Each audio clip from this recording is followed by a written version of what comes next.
Cuba Información. No me digan más mentiroso, no me digan más, no me digan más.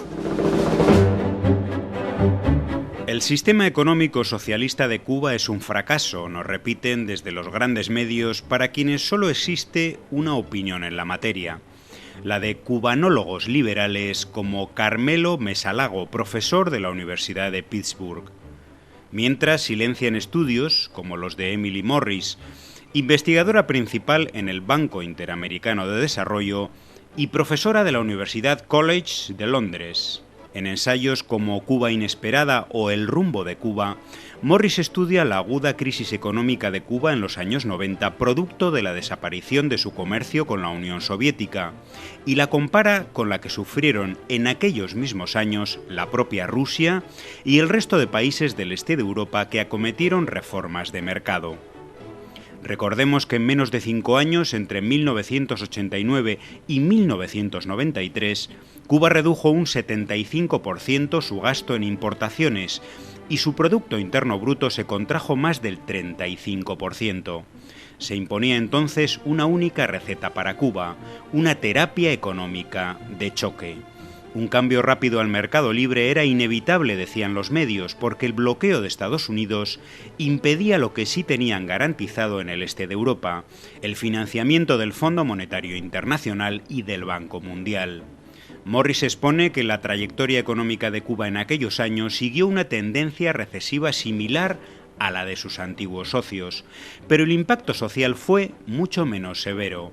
Entre 1990 y 1993, la esperanza de vida en la isla se mantuvo estable en 74 años, mientras en Rusia, por ejemplo, el promedio en hombres bajó de 65 a 62 años. Después, en el transcurso de la década, en Cuba se elevó la expectativa de vida de 74 a 78 años. La diferencia esencial fue que en la isla el gobierno garantizó una cobertura mínima de las necesidades básicas de toda la población, sin excepciones. Consiguió mantener la asistencia social o el suministro normado de alimentos, a la vez que reducía el déficit fiscal de manera más rápida y profunda que en el este de Europa. La disminución del 43% del gasto en defensa fue una de muchas claves.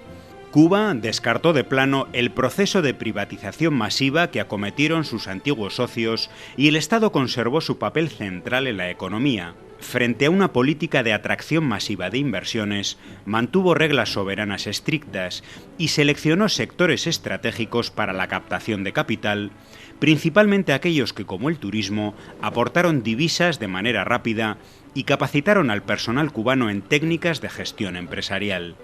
Los estudios de Emily Morris también dan valor a elementos ideológicos que fueron claves para enfrentar la crisis, como la movilización voluntaria y la motivación patriótica del pueblo cubano.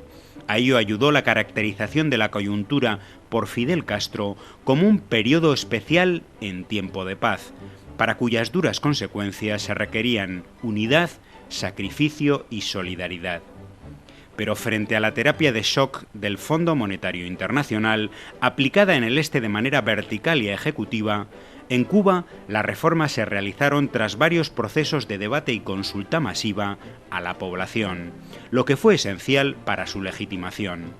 En el de 1994 se efectuaron en 45 días más de 80.000 parlamentos obreros y 3.400 asambleas campesinas. Algunas de las propuestas de reforma del gobierno, como el impuesto al salario, fueron rechazadas por la población y no se aplicaron. Y en todo el proceso los sindicatos tuvieron un papel limitador a la política de reducción del gasto o del empleo público.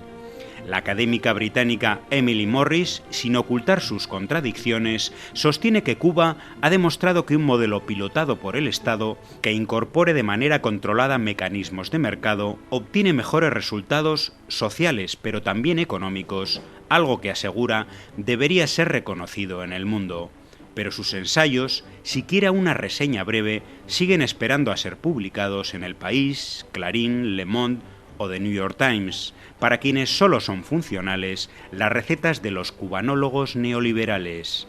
Así es la libertad de prensa al servicio de la libertad de empresa.